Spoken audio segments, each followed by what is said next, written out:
Brought to you by CGTN Europe. I usually clean every day. Usually the dust and close to the windows is the worst problem because, it usually comes out really black. If you dust it every day, you get black every day, black dust. And I think that really affects the respiratory problems that we have. Marina is a married mum of 2 young children. For 4 years now, she's lived in an apartment block in Brazil's biggest city. When we came up to São Paulo, we did suffer a little bit. The first year we got very sick, like all of my kids and even the adults. So the first year was really hard. My son has a problem with allergies, some blood on the sheets. For her family, like most in São Paulo, migraines, breathing problems and even nosebleeds are as much a part of everyday life as the constant dusting and cleaning. It's become almost accepted in a city municipality of 12 million with almost 1 car for every 2 people. But then in late March, there was an unexpected interruption. So once the government declared the lockdown, it started getting clearer, the skies. We were able to see more. We could see colors, at sunset. It was just at sundown as well. We didn't really get sick this year. No one did. Bem, os problemas são ruins em São Paulo. The problems are bad in São Paulo because the city grew fast with little planning. The most vulnerable people were placed in far-flung neighborhoods a long way from the center, so a large population lives on the outskirts. Our latest study shows that people in São Paulo spend an average of 2 hours and 30 minutes to commute. Jorge Abrajo is from São Paulo's Sustainable Cities Institute, which lobbies on pollution and climate change. He claims that before COVID, environmental problems in Brazil's cities were reaching tipping point. Os automóveis são problema muito sério numa cidade como São Paulo. Children with respiratory problems are very common. One survey suggests that over 50% of the population suffers from breathing difficulties. Cars are a serious problem. But I would say that it's not the only problem. It's a combination of cars with public transport, buses using diesel, which produces fine particles. That combination means São Paulo has over 4,500 deaths per year due to respiratory problems. That's approximately 13 deaths per day.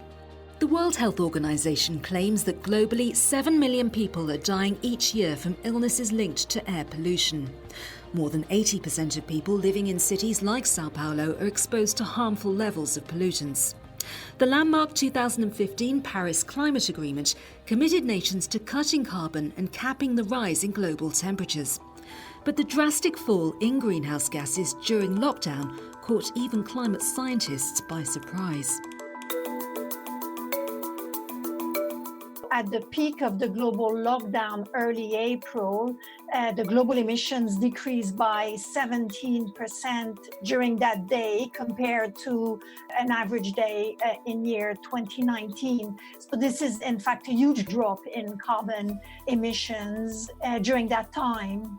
Corinne Lequere is Professor of Climate Change Science at the University of East Anglia and has tracked the daily change in carbon dioxide emissions since lockdown began in March, when factories and workplaces closed and energy demand slumped.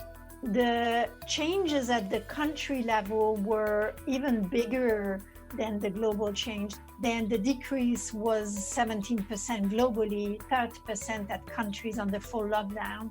And what we saw this year is initially China went under full lockdown, but then in March we saw most of Europe, the US, Japan, Russia, some of Australia, all big emitters went under full lockdown for some period, and all that converged in early April, and that's when we had the peak decrease in global emissions.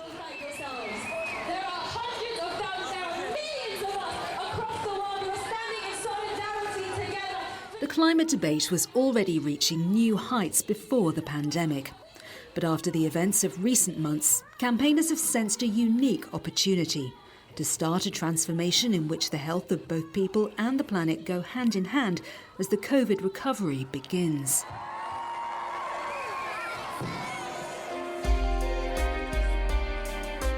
Well, first of all, I think it's really important that we recognize that the COVID-19 crisis is a crisis that is linked to environmental degradation, in that the closeness between humans and animals has gotten a bigger concern.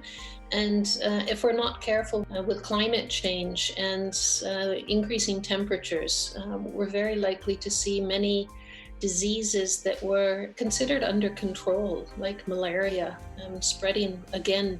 Miranda Schroers is Professor of Environmental and Climate Policy at the Technical University of Munich. She believes COVID may be challenging some of the most persistent obstacles to cutting greenhouse gases. The shift away from driving to work and digital technologies, so that we're communicating much more now digitally. We can reduce the amount of people who need to be on the roads. And the positive impacts there are very big, because it's reducing not only energy use, but it's reducing the demand to build yet more roads. It's reducing the need for expansion of other kinds of transportation. It's the one area in the climate field where we've seen very little progress until now. While the 2008 global financial crisis saw a similar drop in greenhouse gas emissions to that during COVID, the situation quickly rebounded, with countries like India and South Korea seeing a big jump in their carbon output. Now, hopes are higher. Well, I think what's different this time is the speed and the scale at which the health problems were associated with COVID. And so we really haven't seen this kind of very rapid slowdown in use of fossil fuels before. And that's also a really positive development, because coal is one of the most polluting forms of fossil fuels that we have right now. Those with chronic pulmonary and heart diseases, along with children, are suffering the most from this unprecedented air pollution. But the picture is complex. Across Europe, the number of deaths from air pollution has been falling for decades. But 90% of people in urban areas still breathe in hazardous levels of toxins daily.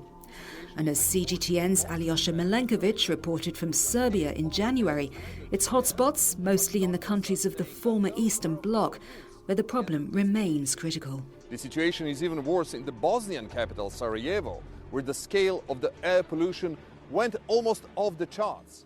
During the winter time, it's living in Poland is really hard when it comes to air pollution. You can see people wearing dust-proof masks, and it's not because of pandemic, but it's because of air pollution.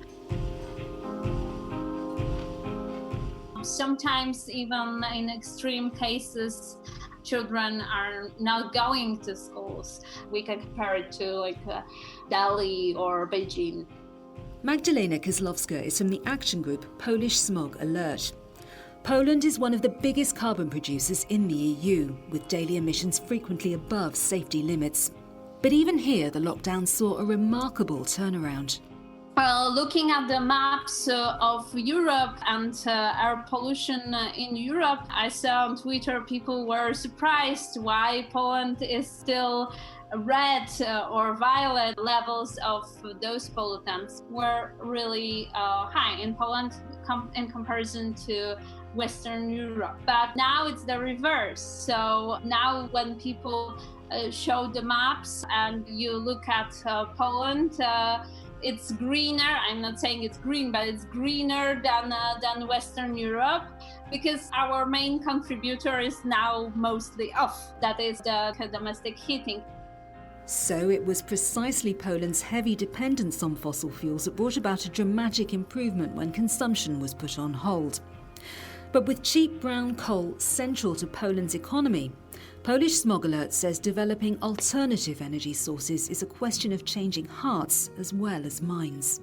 The EU has already decided to allocate the money for this type of change, the so-called green wave. And we see that all politicians from left to right and right to left seem to acknowledge the problem and the necessity of this change.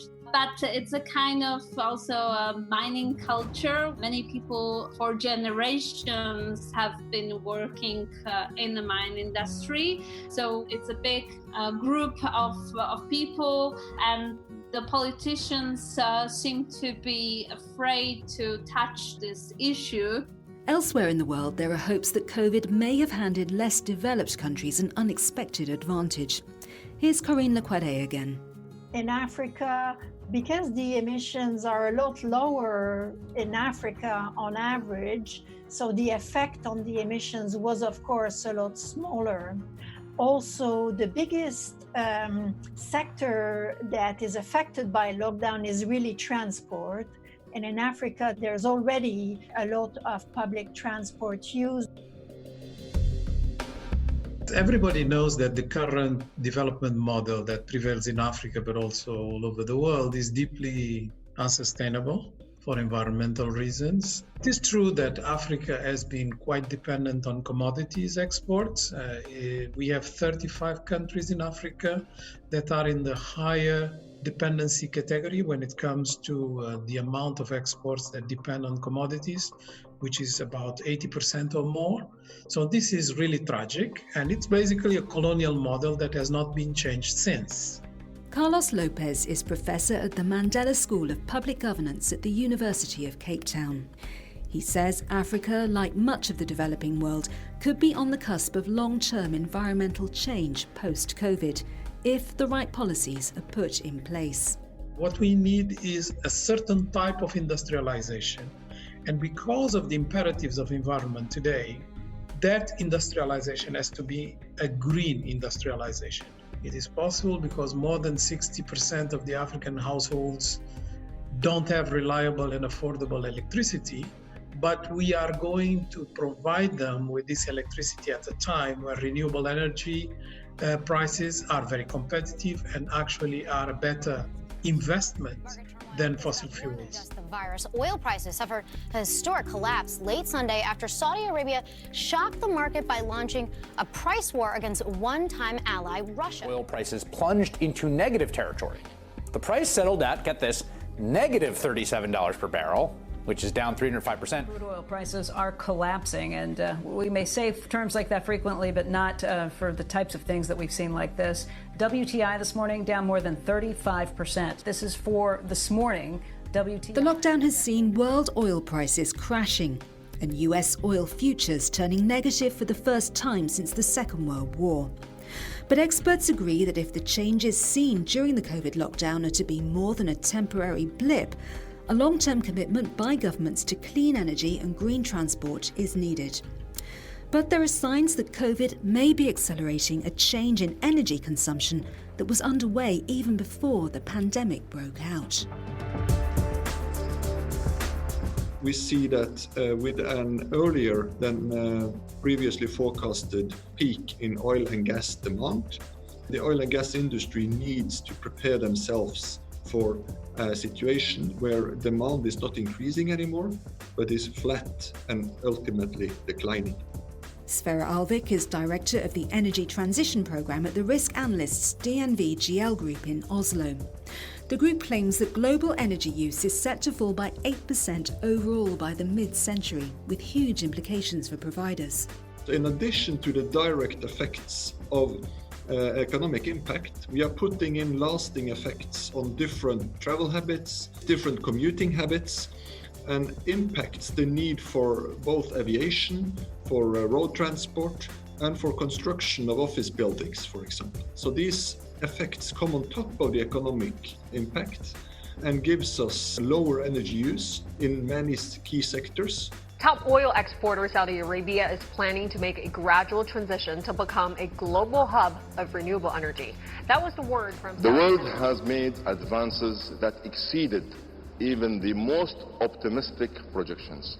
The message hasn't been lost on the big oil-producing nations themselves.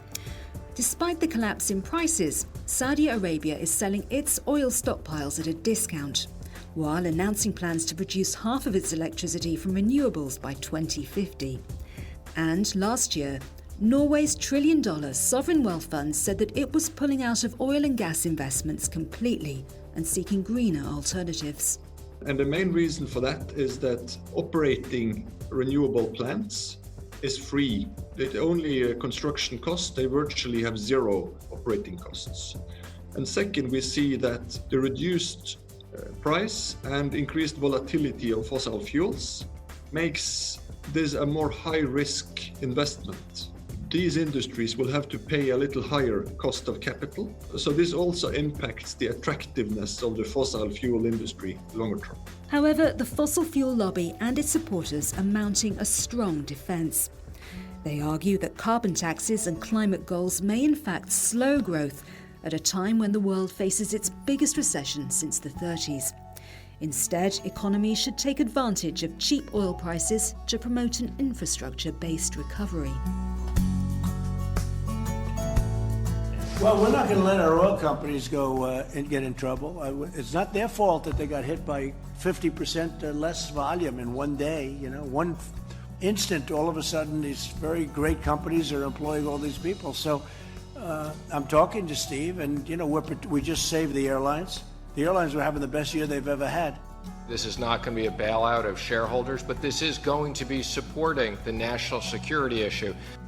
President Trump and Treasury Secretary Steve Mnuchin hinting at a federal support package for oil giants in the wake of COVID. After the elections in November, US policy could change. Meanwhile, in Europe, the EU's new COVID recovery package has pledged to keep the goal of carbon neutrality by 2050 at its heart. But whichever governments are in power around the world all face the same dilemma: committing to the investment needed to boost clean energy and renewables, or living with the long-term rising costs of fossil fuels.